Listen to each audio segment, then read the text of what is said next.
Isang magandang hapon po or magagabi na rin sa bawat isa sa atin. Latest weather update po muli tayo ngayon.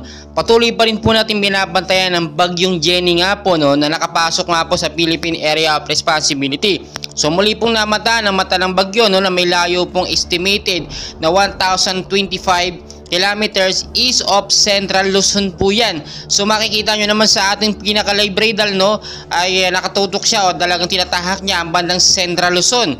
At ito po may hangin ngayon na lumakas na nga po, pumalo na sa 65 kilometers per hour. Malapit pa rin po sa sentro na may bugso naman po pumapalo sa 80 kilometers per hour.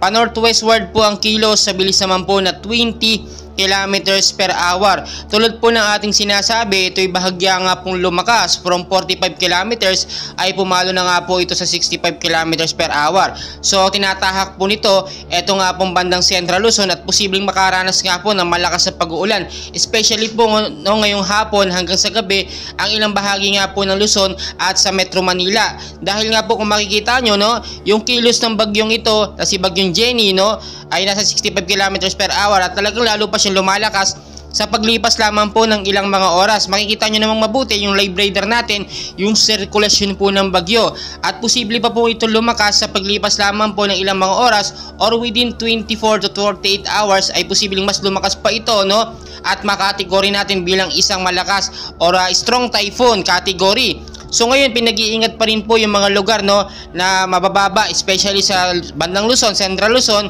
Mag-ingat po tayo sa pagbanta ng baha dahil hindi natin masasabi ang isang malakas sa bugso ng pag-uulan dahil nga po sa dala ng bagyong Jenny. Yung mga matataas na lugar, mag-ingat din po kayo dyan. Sa banta naman po ng landslide, kapag may alert po tayo na patuloy na pag-uulan, ay bantayan po natin yung mga lugar. Umiwas kayo sa matataas o yung labas ng labas. Mas maganda na po, nasa bahay lang tayo kapag nakaranas ng patuloy na pag-uulan. So maganda po maging ready tayo sa bawat posibilidad.